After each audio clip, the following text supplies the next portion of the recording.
What's up, everybody, man? It's your boy in the building, your boy Dub.Q, and I'd like to welcome you guys to Wide Out School with your boy Schoolboy Q in the building. So let's talk about it as we do. Come on in, like, comment, subscribe. We're going to go into the release class today. And everybody knows that when a receiver process, the initial movement coming off of the line is basically to beat the man in front of them. It's always chess, not checkers. Remember that. So every player in the NFL has a different way how they release off the line. Depends on how big they are, how fast they are, how fluent they are side to side or vertically. It's pretty good to see how they identify with different things. And in this video today, I'll be showing you basically a release from one of the masters to ever do it, one of the best to ever do it. A lot of people may say otherwise, but number one, you got to have the athleticism to come and to be able to beat the man in front of you.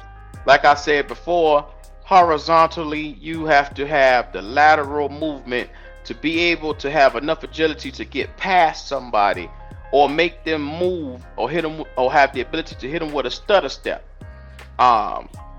Look, the expectations on a line comes from how smart a receiver is, how fast that they can, get you off of your game and get by you. And if you're able to determine what a corner is going to do in man coverage, because a lot of pressing comes off of man coverage. Receivers have to figure out what the leverage of a defender is playing. If a cornerback is playing with outside leverage, a wideout might have a difficult time running an outside route like a fade or anything like that. So if a corner is playing inside, a slant is going to be going, it's going to be a big challenge. A cornerback's leverage will determine how a receiver plans to attack them, which is it's important to make sure that you have all that stuff pre-snap down in your mind what you want to do. So like I said, we're going to dig into this like how we usually do, man. Most of the time, receivers can figure out a corner's plan based on his alignment. But it's not always the case, but for most of the time, you can look at their foot. Like I saw Prime Time used to say, if you better move that back foot. And he used to tell them young boys that all the time. You would see his famous duels with 𝐦𝐨𝐬𝐤𝐿, and it'd be just like pure entertainment. But it's always about positioning. And not all the times it's not a dead giveaway, because some corners have the speed to always make up for what they lack in. I call that for what they lack in basically having their self. How do I want to word this? Technique. For what they lack in technique, they have the speed to get past it. Some of them do. But defensive fronts can provide hints like 4 and 5 man pressures. Have different coverage rules. The numbers of linebackers lurking around the middle can impact the fields. It gives you your options as a receiver on what's getting ready to come at you. And this is the number one thing. You got to also understand, once a receiver plans for man and determines his leverage and the structure of a defense, the step is to acknowledge the traits of the person across from him. Like any other player, cornerbacks, they can be exploited. You can take your time and say, okay, where's this guy's weakness at? What does he do that I think I could take advantage of him at? And I remember 𝐦𝐨𝐬𝐤𝐿, going off of my memory, he used to say he had some of the quickest feet in all of football. So if you tried to press him, his feet got a mind of their own.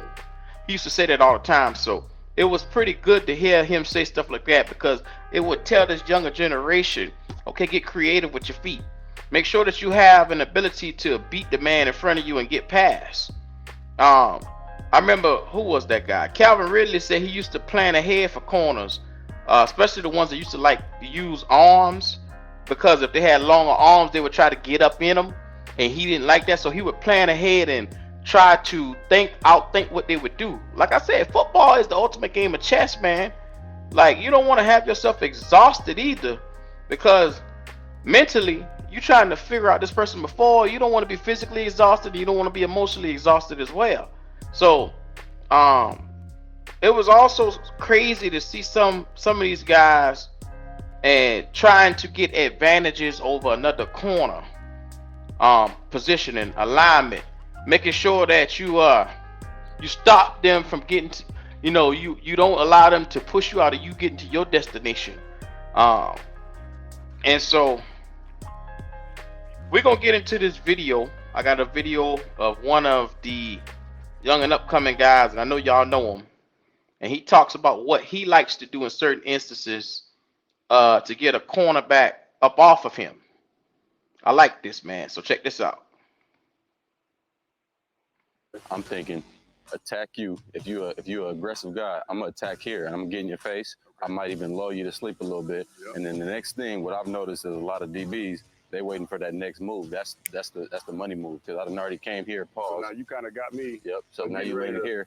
So the next thing I'm gonna do is give you a little hard move here, yep. Load that leg up, and then get there. And then once you get there, I'm trying to stay as tight to you as possible, because you know better than anybody, the more room I get this way, you can catch up to that angle and cut me off. So I try to stay as tight to this guy once I beat him, even bring my arms with it as I go. So if I'm getting up here, throw that there, boom, and I'm staying there, and I'm keeping that straight line.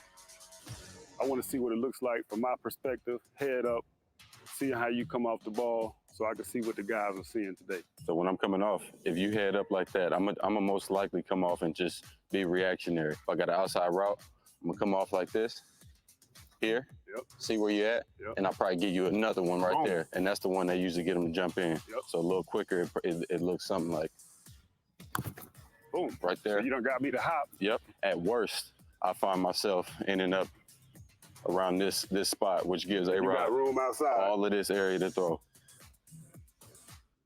And I appreciate it. Now, look, y'all saw Devontae work me off the line of scrimmage. Now you about to get a taste of what it feel like.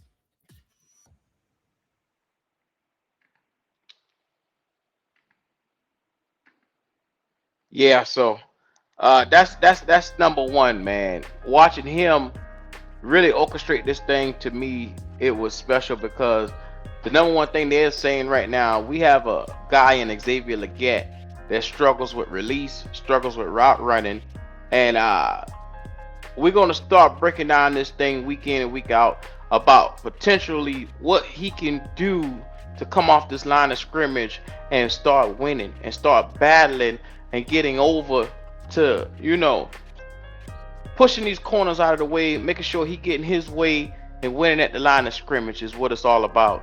And I can't wait to start seeing some of this. So, like I said, I want to take my time, explain this to you guys about leverage, explain this to you about balance, explain this to you what they're going to see at the line of scrimmage from different coverages. And then I just wanted to show you guys that video where Davante Adams showing how he handles press and what he likes to do to get inside leverage or outside leverage. So look, man, y'all come on in here, comment, like, subscribe, talk to me, tell me how you like that, tell me how, if you like it, if you don't like it, if you feel like 𝐦𝐨𝐫𝐞 is going to benefit from trying to do some of these similar things that you've seen some of the greats before him do, with his build, his mold, how much could it help him to try to, win releases? We're gonna see. I think this guy right here on the NFL level has the tools and the intangibles to get the job done. I'm believing that, hey, all it takes is a little bit of homework. Come on, my brother. It takes a little bit of homework. Let's get into it. I believe you can beat the man in front of you. You just got to get out here and show these guys that you can do it. So make sure y'all come on in, comment, subscribe, man. Show us that love.